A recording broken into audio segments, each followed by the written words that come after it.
સૌને નમસ્કાર. હું અનિલ ધામેલિયા, કલેક્ટર વડોદરા. આપ સૌ વડોદરાવાસીઓને એક અપીલ કરવા માગું છું. આજે સાંજે બંગાળની ખાડી તરફથી આવતું ડીપ ડિપ્રેશન એમની તીવ્રતા વધતી જઈ રહી છે અને ખાસ કરીને જ્યારે કોસ્ટલ ભાગમાં આવશે ત્યારે એમના મોઇશ્ચરના કારણે એમની તીવ્રતા ખૂબ વધારે થવાની શક્યતાઓ છે. ખૂબ તેજ ગતિથી આગળ આવે છે. એટલે આ કિસ્સાની અંદર વડોદરા જિલ્લાની અંદર ઘણા બધા ભાગોની અંદર ભારેથી અતિભારે વરસાદ પડવાની આગાહી છે. મોટાભાગે મોડી રાતના સમયથી લઈને આવતીકાલના સમય દરમિયાન આ આગાહી છે. એટલે આવતીકાલે ખાસ કરીને આપણે તકેદારીના તમામ પગલાઓ લેવા જોઈએ. વિશેષ કરીને પવનની ગતિ પણ આ ડિપ્રેશનની સાથે વધારે છે. એટલે 45થી લઈને 55 કિલોમીટર પર અવરની સ્પીડથી પવન પણ ફૂંકાવાની શક્યતાઓ છે.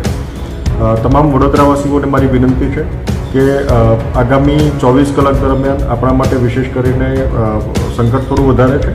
એટલે આપ વિશેષ કરીને સુરક્ષિત સ્થાન રહો, આપ પોતે સુરક્ષિત રહો એ માટેના તમામ પ્રયાસો આપણે કરવાના છે. તમામ શૈક્ષણિક સંસ્થાઓમાં આપણે આવતીકાલે રજા જાહેર કરી છે.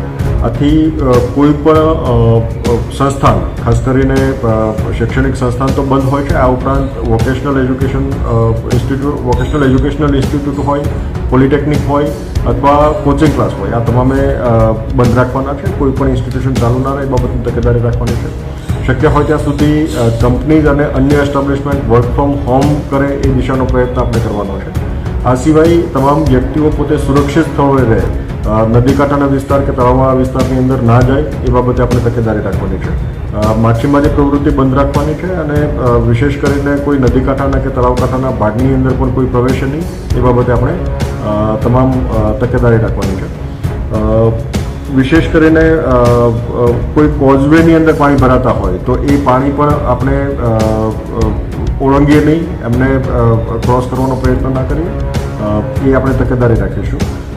કોઈ જર્જરિત મકાનમાં અથવા તો અસુરક્ષિત હોય એવા ભાગની અંદર આપણને લાગતું હોય તો તાત્કાલિક આપણે યોગ્ય સુરક્ષિત સ્થળે પહોંચીએ એ માટેની તૈયારી રાખવાની છે. નીચાણવાળા વિસ્તારોની અંદર આવશ્યકતા જણાય, જે દરેક વખતે નદી કાંઠાના વિસ્તાર કે નીચાણવાળો વિસ્તાર હોય ત્યાં ફ્લડ થવાની શક્યતાઓ હોય ત્યાં વહીવટીતંત્ર મારફતે પ્રિકોશનરી ઇવેક્યુએશનની પ્રક્રિયા પણ હાથ ધરવામાં આવી છે. આથી આપ સૌને પણ અપીલ છે કે આમની અંદર એમને સહયોગ આપે.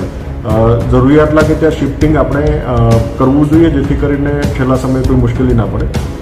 સમગ્ર disaster management machinery active mode ઉપર છે. સમગ્ર રાત્રિ દરમિયાન પણ આપણે કંટ્રોલ રૂમ પણ ઓપન રાખીશું. લોકો પણ સતત એક્ટિવ રહેવાના છે. આપણી સમગ્ર મશીનરી એક્ટિવ છે. જરૂરિયાત લાગે ત્યાં આપણે NDRF, SDRF, આર્મી કે એરફોર્સની મદદ પણ લઈશું.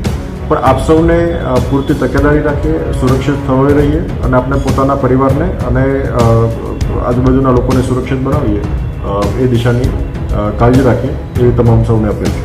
આભાર.